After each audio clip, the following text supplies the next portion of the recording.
안녕하세요. 저는 리안입니다. I'm Lynn. 안녕하세요. I'm Lou. So today we're going to do a reaction to Tear from BTS. And it's like my most favorite song in the world. I love it. Like, it's heartbreaking, but it's so good. I have no idea what you're even talking about. You have to like it. If you do not like it, we are no longer friends. I'll get the divorce papers ready then. No, don't. It's not your favorite rapper in there, so you're going to enjoy it. So I'm so excited for you to see this. That makes it a little bit biased then. If some... there goes my headphones again. Oh, okay. Two things. Number one, you're going to understand the meaning, but you're not going to understand the meaning because you need context. But yeah, just look at the artistry and the phenomenal amazingness. Tear or tear? I say tear, but it could be tear. But with your accent, that could be either word. So there's tear or a tear. That's exact. You're getting the MV already. I mean, you're getting the song already, because there's three emotions in this. There's tear, there's tear, and there's fear. So that's all I'm going to say. And you got to identify which rapper's representing what. Okay. Because that was helpful in any way. Yeah. You're not going to understand until you watch it. Also, the other thing is J-Hope's outfit in this is perfection. So that's all I'm going to say. Okay. Are you ready? I'm ready. Are you ready? Let's do it. Okay, so we switched first to the lyrics video for Lynn because for her, like, she's autistic, so for her to listen to the first round on a live version is a little distracting for her. So we wanted to hear the actual MV first, and then we're going to switch into the the lyrics first, the actual sound first, and then we'll switch into the live version of this. Okay, Are you ready? Yeah. Let's do it.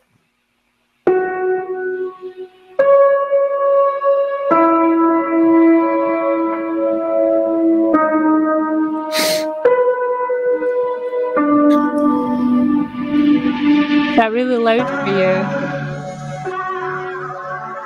What's that?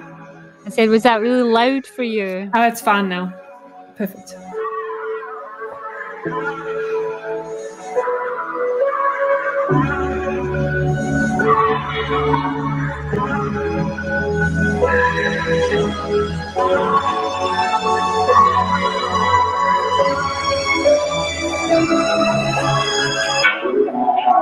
이별은 네게티브 나도 모르게 내 눈가 위에 피어 쟤 내뱉지 못한 얘기들이 흐르고 미련이 날 얼굴 위를 길 내게 넌 한때는 아이디어 하지만 이제 쓰기만 한 빌 대늦은 자기 혐오로 얼룩지 심장을 스치는 저 바람에도 빌 이별은 거짓뿐이던 나 영 그때 오해야만 했던 날 때가 누군가 시간을 되돌려준다면 어쩜 내가 좀 더 솔직할 수 있었을까 나만 아는 낡은 얼굴도 추억 초라한 내 안에 오랜 버터도 나를 보던 그 미소로 여전히 넌 나를 그렇게 또 사랑해줄 수 있었을까 영원 같은 소리 좀 그만해 어차피 원래 끝은 있는 거잖아 시작이 있다면 I don't wanna listen to it 너무 많은 소리 혹은 너무 많은 위로 I don't wanna listen to it 그냥 너무 무서웠어 좀 내가 너를 사랑했던 적이 아예 없는 것 같아서 늦었지만 너 지시했다고 너만 나를 사랑했다고 You're my tear You're my tear You're my tear. So that first one that's tear, that's kind of like she's his regret. Okay, you said she. Okay, continue. Okay. I was getting that this was a love story there. So. Okay, well, I'll explain it all to you after. But carry on. You're my tear. You're my tear. You're my tear. What more can I say? You're my tear. 같은 곳을 향해 걸었었는데 이것이 우리의 마지막이 돼요 영원을 말하던 우리였는데요 가차없이 서로를 부시대요 같이 꿈을 꿨다 생각했는데 그 꿈은 비로소 꿈이 되어 내 심장이 찢겨져 차라리 불태워줘 Is this about each other, as in BTS? Maybe. Because it kind of feels like they've all fell out and that they were going to quit BTS and this is a song to each other. Maybe.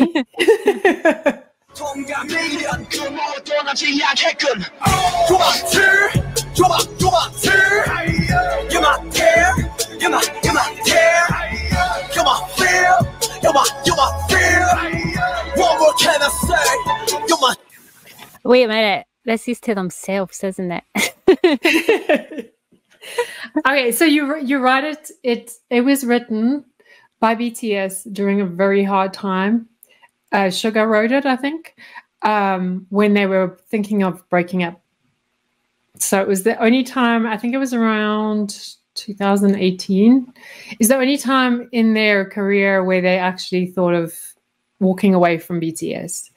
And so when Suga showed it to the other two rappers and the rest of BTS, they cried like babies. And so it's a very personal song to them because it's voicing all the frustrations and anger that they felt and the negative attitudes they had at the time when they thought that they were going to walk away from BTS and shut it down. But then just after this was written and this whole like going through this, they started experiencing success, and they also like had some breaks, I think, and go back to who they were. But yeah, this is a song of when they lost their way and they were about to break up. I could also tell these were Suga lyrics. Exactly. Yeah. It's tell. You can tell. Yeah, 이별은 내게 TAR. 눈물 따위는 사치니까. 아름다운 이별 따위는 없을 테니 이제 시작해줘. 갈 길이 천천히 심장을 돌려줘. 그래 조각이 나버린 파편 밀어치러 밟아줘. 매일은 그 단계 더는 남지 않게 갈기 찢어 밝혀버린 내 심장을 싹 불태워줘. 에이 옳지 그래 거기야 뭘 망설이니 네가 원하는 그 결말이니 망설임 없이 어서 죽여 Yeah put it Yeah put it Yeah put it 타버린 채마저 남지 않게 이게 진짜 너고 이게 진짜 나야 이젠 끝을 봤고. So remember I said I went through that whole thing where I gave up in the music industry. Yeah. This whole bunch of like lyrics, this whole section that's done by Suga, that totally was exactly how I felt. Like, just take it on, just burn it, just be done with it. I'm done. Even if it hurts like fucking, I regret it later, I'll just be gone. Yeah. It's heartbreaking, isn't it?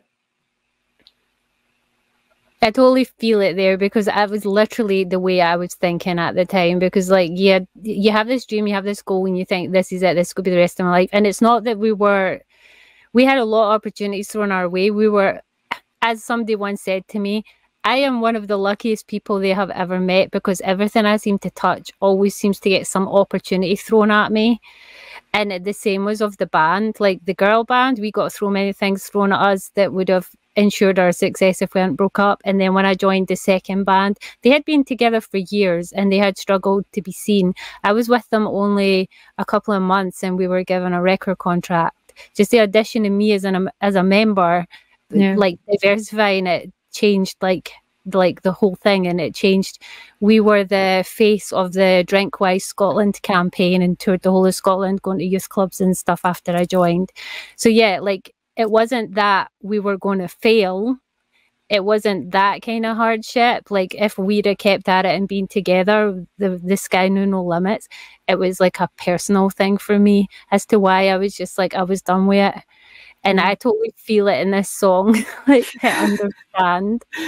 That trauma, yeah. And can you imagine for them? I mean, they've been together for, at that point, like 8 years, more longer, 10 years, because I think RM and Suga had joined way before they debuted, like 2 years before. So the fact that like they're so bonded and so close and such like family members, it must be so hard. He wasn't just thinking about giving up on his dream or his career. He was thinking about giving up his family and his friends and his whole entire world that had been for the last, and all his effort too. He isn't like he had been training for this for like a short time. Since he was like a very young teen, he was like an underground rapper, was he not? Like he was like immersed in that. Exactly. So to give it up would have been like a whole huge thing to him, more than just me choosing a different career path. It would have been like giving up himself, because he is very much, Suga is very much the music industry. He's a born musician. Exactly. Okay. 원망도 안 나. 달던 꿈은 깼고 나는 눈을 감아. 이게 진짜 너고 이게 진짜 나야. 같은 곳을 향해 걸어서는데. See that little bit there, that this is the real me, this is real you? That sounded exactly like a line from My First Love. Even the way he like rapped it, the way his voice sounded, it sounds a lot like My First Love's about him talking to his piano and coming back to it and re-loving making music again. That's what that like totally mirrored it. Exactly. 이것이 우리의 마지막이 돼. 영원히 말하던 우리였는데 가차없이 서로를 부신다. 같이 꿈을 꾼다 생각했는데 그 꿈은 비로소 꿈이 되어 내 심장이 찢겨져 차라리 볼 태워줘. 고통과 미련 그 무엇도 남지 않게끔. You're my tear. You're my tear. You're my tear. You're my fear. You're my fear. What more can I say? You're my. 어떤 말을 해야 할지 우리는 알고 있지. 정답은 정해 있는데 늘 대답은 어렵지. 왜 흘리는지 왜 찢어버리는지 소용없어 내게 눈 이별은 내게 그 순간 내폰 네 입에서 말을 하는 순간 우리의 초점이 무규칙해지는 순간 모든 게 위험한 순간에 두 글자가 준 우리의 끝 아는 끝 안 찢을 끝 그런 말을 못한다고 앞으로 나도 이별부터 뿅뿅뿅 넌 내 시작과 끝에 네 소울 나의 만나고 나의. The terminal illness of parting, you and I both have that disease because of being ADHD.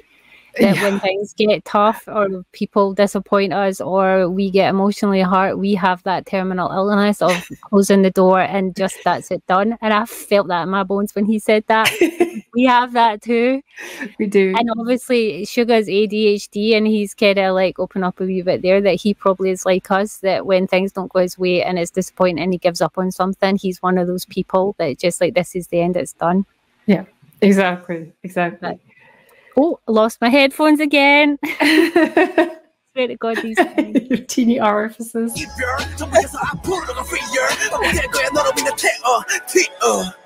Oh, well, that was the end of the song. Yeah. And let's watch the live version now. Right. And then we can, and you can enjoy the live version. But yeah, it's pretty much a heartbreaking song about BTS. Oh. No, it's not that one. I went too far. I'll pull it up. Yep, pause it. About BTS considering their breakup. That's what it's about. But you see, a lot of people mistake BTS songs for love songs. Yeah, BTS, first few lines, it definitely reads like a love song. But then as you get into like the next lines, it starts becoming apparent that it's kind of more directed, not at a love, but it's a kind of not just talking to himself, but talking to his like band, his friendship, his like family. Yeah.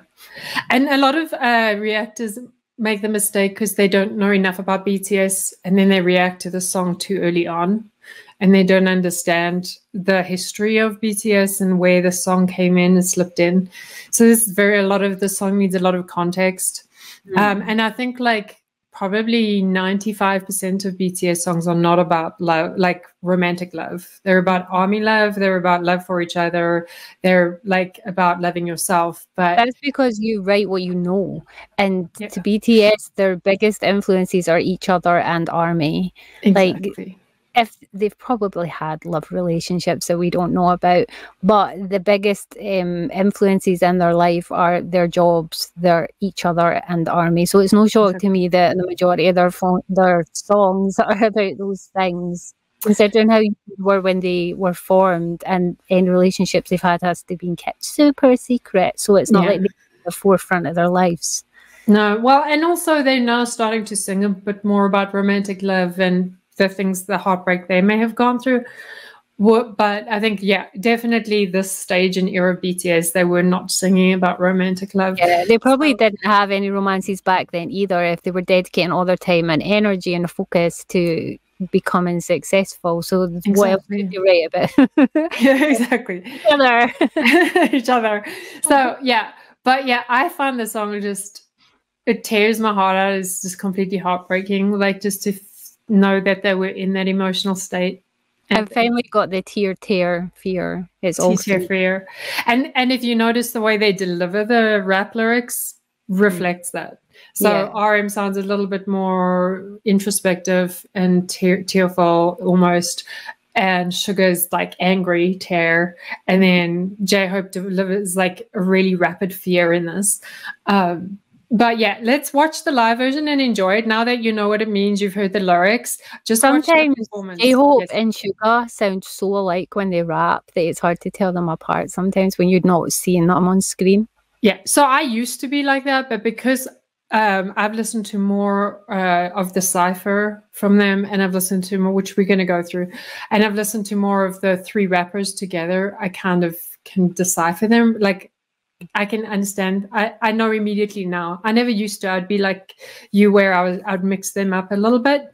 But now that I've like listened to them, I can hear the big differences. And I also want to say one thing is, I feel like J-Hope sometimes is underrated as a rapper. Sometimes I'll see reactors go, sugar, RM.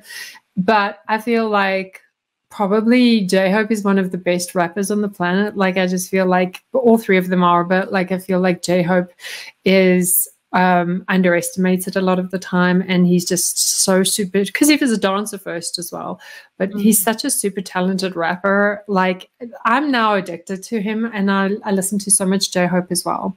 I listen to all three, but like J-Hope, sometimes like I'll just be belting his stuff out in the car. Like, I just feel like it's just like some of his harder rap is really good. So, and we'll listen to some of that as well.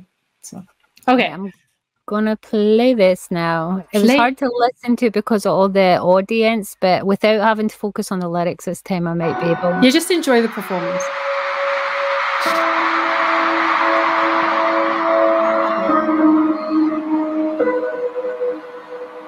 I should tell people why I found this hard to listen to. Yeah, so I'm autistic, which means I have sensory processing disorder, and my hearing, I cannot differentiate sounds. Like, all my hearing, all the sound is on the same level. So when two people are talking and there's a background noise, normal human hearing means you can hear the two people talking and you can zone out the background noise. I can't do that. The background noise will be the same level as the people talking right beside me, so they are three equal. And so this song, with the audience and the crowd and everything that's going on, they're all the same level to me, and it made it really hard to listen to the song on its own.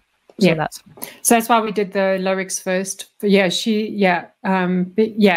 a sensory thing for Lean being on the spectrum, but you just enjoy watching them now, and just seeing how they deliver it. You don't have to listen to the lyrics now, or any of that. I know it's hard. Okay.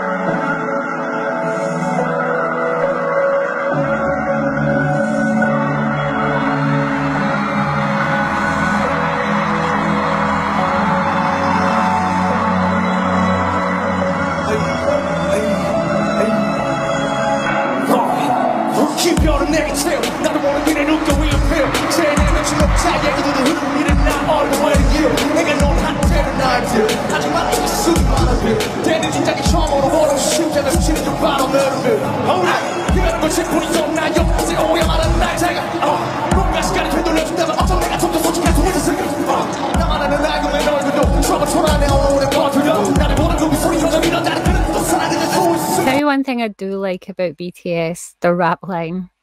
They perform with emotion. Like, they put everything into the raps. Like, I've seen some rappers who look dead ass bored when they're performing, BTS, it's not just the faces and the movements, it's the like even the tone of their voice. They put so much passion into what they're rapping.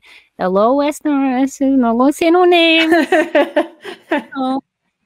Try a little harder, maybe. I listen to a lot of rap, and if you're bored, we're bored. We're bored, exactly. Just saying.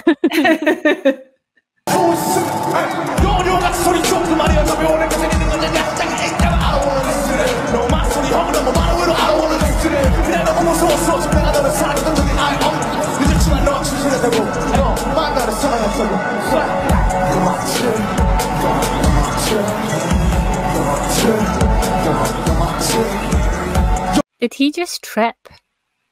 He could have.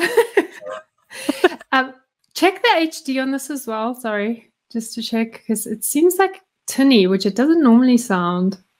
Okay, continue. You're my champ. You're my champ. One more can I say? You're my champ. 같이 거스장이 떨어졌는데. See, I can tell Suga and J-Hope apart, like now, live. Yeah. But in that recording we watched before, there are some points they say. See, the thing with J-Hope, right, is see if he raps first. I always thought, I'm like, is that Suga? Is that he? But then when I hear Suga rap, I'm like, oh wait, that was J-Hope because this is Suga. Like, well, and as soon as I hear them both, I can tell who it is. But if I only hear one of them, I sometimes like confused. I was like that in the beginning as well, and I think also J-Hope learned his craft from the other two, so he definitely has a slightly deeper pitch. Yeah, like J-Hope's got a really nice husky, like gritty element, but Suga has that too, but his is kind of warmer. Yeah, Hobie's got like a more raspiness, but sometimes it's hard to like decipher between the two unless you hear them both.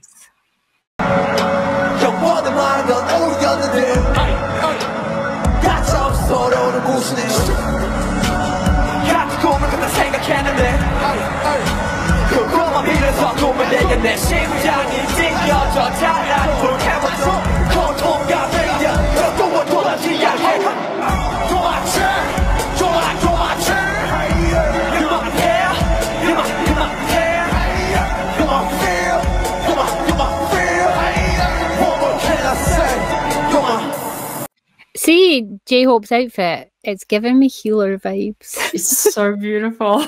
It's really an art form. You got the hots for his outfit. I do like his outfit. So it looks good on him. So yeah, his suit's black. That's what it is. He does. He looks really good. And his suit's when his hair's dark.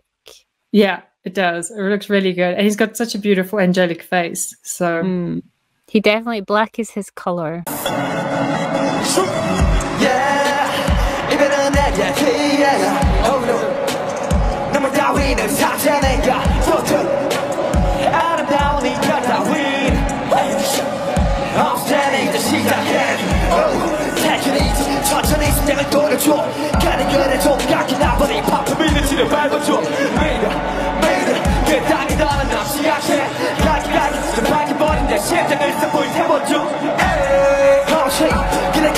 The crouch walk always makes me laugh. I've never... The crouch walk rappers do. Like, just get down forward and make it easier to rap. It's like, I think it does actually. It probably would. Like, I would probably be crouching in front of my rap. I'd be like, I think it helps you to spit bars, for sure. It's just funny to me that all rappers do it. Yeah.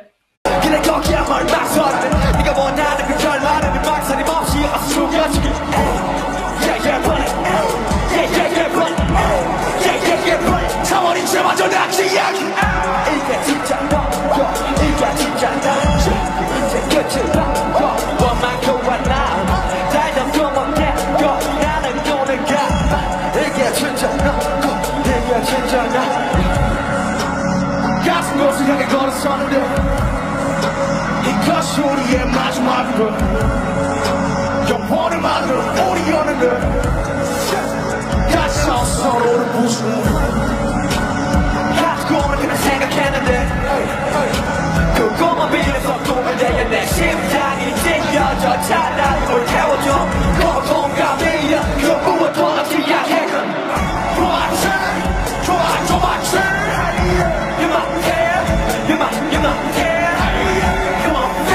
All three of their voices go so well together. They do, hey? It's a mastery.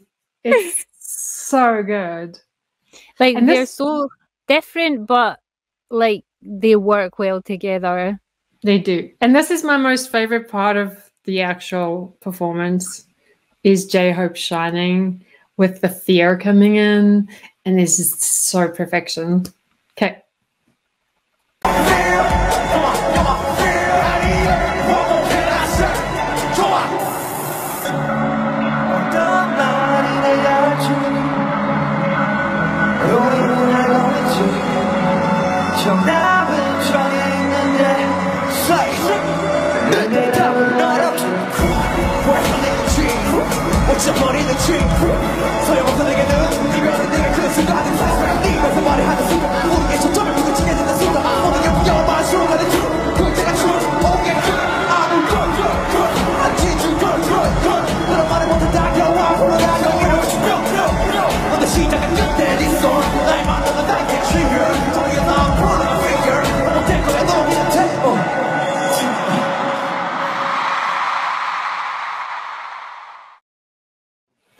Isn't that awesome? Ah, for God's sake. Every time it's like, don't pause me, bitch. Yeah, that's a good song. That is a good song. I like that it showcases all three of their voices together, and it is a really good, like, fast-paced, very passionate, very meaningful rap. It is. I watched it like and listened to it a few times, and then I got hooked. So like every day I'm listening to this song probably if I'm in the car driving. Rap, but it's also a like heartbroken rap. It is. It's like it's the nuances, and I think for the reason I never used to be into rap at all. Like I was more grunge alternative rock kind of girl. And for me, like I liked Eminem when I was younger, and there were like a few other like rappers that I enjoyed. But I just find there's so much more substance with the rap that BTS does. You know, I can kind of like connect to it more, even if I don't understand the lyrics. See, like, my love of rap started way back when, do you remember Salt and Pepper? Oh yeah. Salt and Pepper's heat. That I memorized the entirety of their they did a collaboration with En Vogue. I don't know how old I must have been. En Vogue. So you're talking, I must have been a teeny child. And I can remember walking into my mum's living room and being like, I wasn't supposed to listen to that kind of music, but I had like older brothers and their teenage friends and stuff. And I walked into life, Mom was like, Mom, I want to take a minute or two and give much respect to the man who's made it. And my mom was like, what are you singing? Let's talk about sex, baby. She was like, yes! That's funny. The first two songs I learned were Let's Talk About Sex and What a Man, which is like, do you remember the verse in What a Man where it's like, my man gives me a love and he's not a wham bam, thank you ma'am, he's a killer. And I was like singing that as a child. Yeah. That's where my love of rap started. Mine was definitely Eminem. I was like Eminem obsessed for a number of years. So I was like, listen to my favorite song when I can still remember, I must have been about 12. My favorite song when I was 12 was Gangster's Paradise. Oh yeah. Is this Snoop? I memorized that entire rap and I can still sing it even now. Like I remember it all. That was one of my favorite songs. So yeah, my love of rap was like Salt and Pepper's here. It's funny.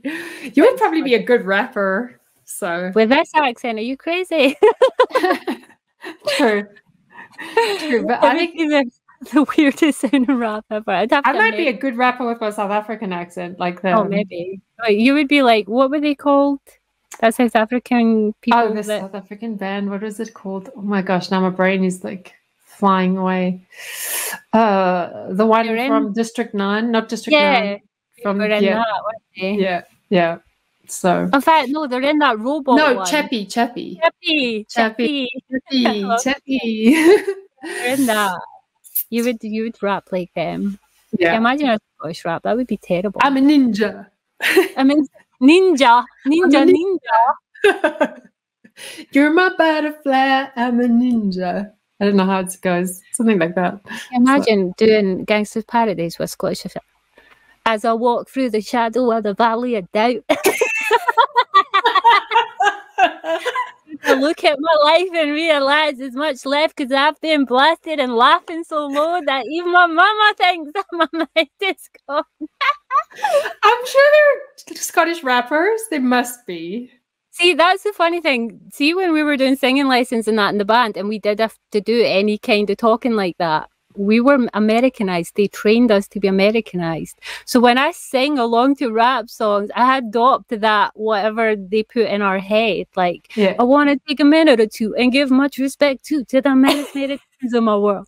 And it's so weird because then I'll speak and I'm like, yeah, I'm not even American. I know. It's so funny. It's like when Charlize Theron, the South African actress, went to Hollywood and she changed her accent. She went to like, I could never. I'm terrible with accents. It's like Gerard Butler. He's home at the moment. He's been kicking around Scotland. Everybody's been seeing him for the past like 3 weeks. When he does interviews, he sounds so weirdly half American now. But then see when he's back in Scotland and you see him talking on Scottish things, he completely reverts back to Scottish accent. Yeah. Well, when I went over to South Africa to visit now, they were like, you've got more of an American accent. I'm like, no, I'm very South African still. But like, I don't even know if I could do full-on American accent. And I've lived in Utah now for like, how long? 8 years. But see, the weird thing about Scotland is we grow up being quite Americanized. We watch American TV, and all children, when they play when they're little, like you nursery kids, whenever you play, you adopt an American accent because we assume that's how you play because it's all we watch on TV when we were younger. So I can remember being really small and playing with my friends, and we were like playing mums and dads. It'd be like, Mom, why aren't you giving me a cup of tea, Mom? Like we would immediately, and even my kids did it, like when they were younger, you would hear them playing and it wouldn't be like, Zach, give me a car. Like, Zach, give me a car. Like it's something all Scottish kids You still do. sound Scottish though. Sorry to break it to you. Yeah, well, it's been a long time since I was a child. But Zach, when he was small, he actually had to, like, the nursery had to like correct his speech pattern because he would say things like, can I put on my pants in a garage instead of a garage? It had very Americanized way of saying things because, like, I had a little kid at my school because I used to be a school teacher, and he used to speak like Johnny Bravo because that's all he watched. So he would be Johnny Bravo kid. He would, like, even when you like asked him to do like get his snacks and stuff, he would reply as Johnny Bravo. So it was so funny. Zach's favorite was Mickey Mouse Clubhouse. So everything came from that. Everything he said was American. Okay, we've ADHD'd right off the topic here. So okay, that's what editing's for. Yeah. So that was Tear and Tear, Tear, Fear. Tear, Tear, Fear. Tear, Tear, Fear. Tear, Tear, Fear. Say that without tripping up. So yeah, that's on my playlist. I'm sure that's going on your playlist. I like it. I like that it showcases the three of their voices very well, and it's such a angry, emotional, like, there's a lot of passion in that song. You can hear it. It comes across. Okay, perfect. Fantastic. Thanks, guys. Thanks for watching. So feel free to like and subscribe if you want. Like, this is just a fun channel for us to enjoy and have fun. But yeah, we would appreciate it if you do like the video to give us a like. So, and any other suggestions on what Lynn should watch, please put them down in the comments. I'm probably going to like have her watch Ugh. I don't know. I never know how to say that. Ugh. So Ugh. And we might explore some other artists as well, not necessarily K-pop on the channel, but there'll be one or two other artists we're going to be looking at. Yeah. So yeah. But thanks, guys. Bye. Bye.